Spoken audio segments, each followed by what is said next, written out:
Salve, salve, amantes do sobrenatural, tudo bem com vocês? Eu sou a Paula, estou aqui para contar hoje 2 relatos, porque são 2 relatos mais curtinhos, então eu vou contar os 2 aqui para vocês hoje.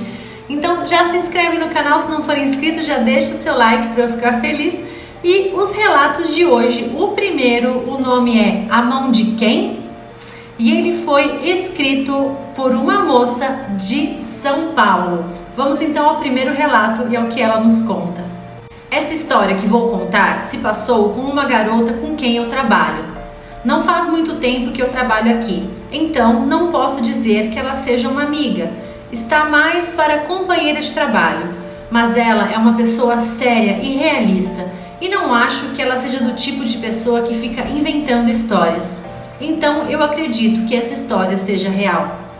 A família dela tem uma casa na praia e eles sempre vão para lá no verão. Eu não cheguei a ver a casa, mas pelo que ela fala, parece ser uma casa antiga, em um lugar isolado, mas bem arrumadinha e bonita, com apenas o necessário, mas perfeitamente utilizável, se você não se importar em passar um tempo sem alguns confortos do mundo moderno.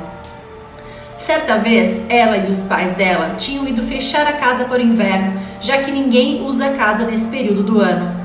Eles foram dar uma parada no jardim para a casa não parecer abandonada, trancar as portas e janelas direito para deixar tudo bem seguro e guardar as coisas lá dentro. Apenas os 3 estavam lá.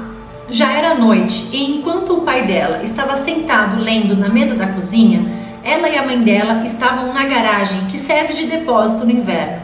A garagem tinha uma porta que dava para a cozinha e ficava em um nível mais abaixo, então tinha uma escada para subir até a cozinha. A garagem tem uma lâmpada que fica no meio dela e um interruptor que fica do lado da porta da cozinha. A minha colega estava na garagem empacotando algumas coisas. Ela estava na parte perto da escada, enquanto a mãe dela estava quase do outro lado da garagem montando algumas caixas. A luz da garagem já tinha algum tempo que estava meio ruim, sendo que às vezes ela apagava sozinha. Nenhuma das duas estranhou quando de repente a luz apagou. A primeira reação dela foi de incômodo e sentindo a mãe dela se aproximando dela, esticou o braço e segurou a mão da mãe e soltou uma risadinha nervosa enquanto falava: "Graças a Deus que você está aqui, eu odeio ficar no escuro." Então a mãe dela falou: "Você está mais perto da porta, peça ao seu pai para abrir a porta da cozinha para entrar luz aqui dentro." Então ela notou que a voz ainda estava vindo do outro lado da garagem, onde a mãe dela estava antes da luz apagar. Nesse momento ela pensou que se a mãe dela estava a 6 metros de distância, quem estava segurando ali a mão dela? Então ela largou a mão e gritou tão alto que o pai dela foi correndo ver o que tinha acontecido. Quando ele abriu a porta e a luz da cozinha iluminou a garagem, não tinha nada fora do normal, o que, na minha opinião, foi um alívio para ela, e a mãe dela ainda estava do outro lado da garagem. Ela me falou que não encontrou uma explicação para o que aconteceu, nada de paranormal nunca tinha acontecido naquela casa. A mão não estava fria, estava quente como a mão de uma pessoa normal. E ela não sabia dizer se era só uma mão ou uma pessoa inteira que estava ali do lado dela, no escuro. A única coisa que ela sabe é que naquele dia, na garagem, tinha alguma coisa junto com ela e com a mãe dela. Desde então, ela já esteve na casa várias vezes, inclusive sozinha. Muito corajoso da parte dela, na minha opinião. E não presenciou nada mais de perturbador. Ai, ai, ai, ai, ai. De quem era aquela mão, minha gente? Imagina, você pega a mão assim, achando que é tua mãe, e tua mãe fala lá do outro lado da garagem. Aí você pensa assim, ué, se não é minha mãe aqui, de quem é essa mão? Olha, pelo menos, vamos pensar assim, né? Pelo menos foi um fantasma que tentou confortá-la de alguma forma ali no escuro. Mas, meu Deus do céu, me arrepiou inteira quando eu li isso. Ai, vamos então ao segundo relato. E o nome do relato é Mamãe. Vamos então. Quem escreveu e enviou o relato foi uma moça do Rio de Janeiro. Vamos lá o relato dela. Isso aconteceu quando eu tinha 11 ou 12 anos. Agora tenho 23. Eu me lembro de estar limpando o meu quarto depois de ter chegado da escola. Era uma tarde fresca de primavera.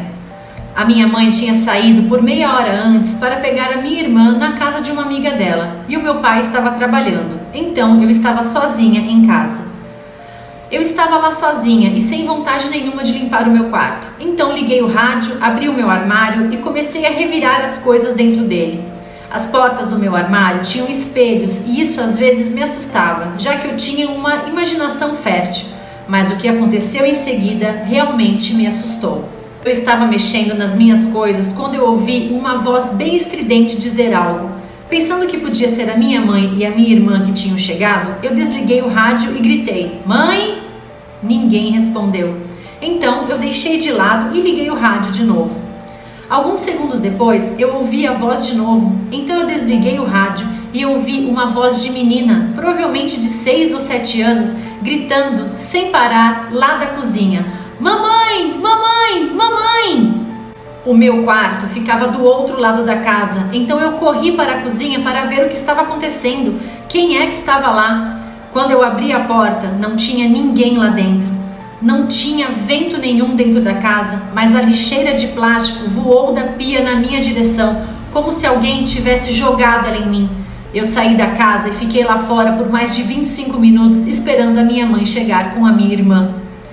Eu não contei para elas o que tinha acontecido até alguns anos depois, mas tendo visto e ouvido coisas como essa desde os 5 anos de idade. É difícil contar para as pessoas as coisas que acontecem, principalmente quando você sabe que elas não vão acreditar no que você está dizendo, que está simplesmente inventando tudo. Olha, 2 relatos curtos, mas me arrepiaram. E eu acredito sim, moça, eu acredito, né? Eu sei, eu imagino, né? O quanto deve ser difícil a gente passar por essas coisas e comentar com as pessoas acharem que a gente está inventando, que a gente está de brincadeira. E a gente acaba guardando, né, pra gente. Isso nunca aconteceu comigo, mas tenho conhecidos com que coisas parecidas acontecem, então sim, eu acredito muito que isso possa ser verdade. E inclusive lembrou de uma prima minha, que também já ficou do lado de fora esperando a mãe chegar por uma coisa que aconteceu, que de repente aqui num outro dia eu conto esse relato pra vocês. Então foi isso, meus queridos e minhas queridas, os relatos de hoje foram esses. Espero que vocês tenham gostado. Deixa seu like e deixa um comentário aqui pra mim com a sua opinião. E não esqueça, se você tem algum relato, conhece alguém que já passou por alguma experiência sobrenatural, envia pra mim no e-mail. Eu fico muito feliz quando eu recebo algum relato de vocês. Então, espero vocês aqui num próximo relato, num próximo vídeo. Um grande beijo e fiquem com Deus. Tchau, tchau!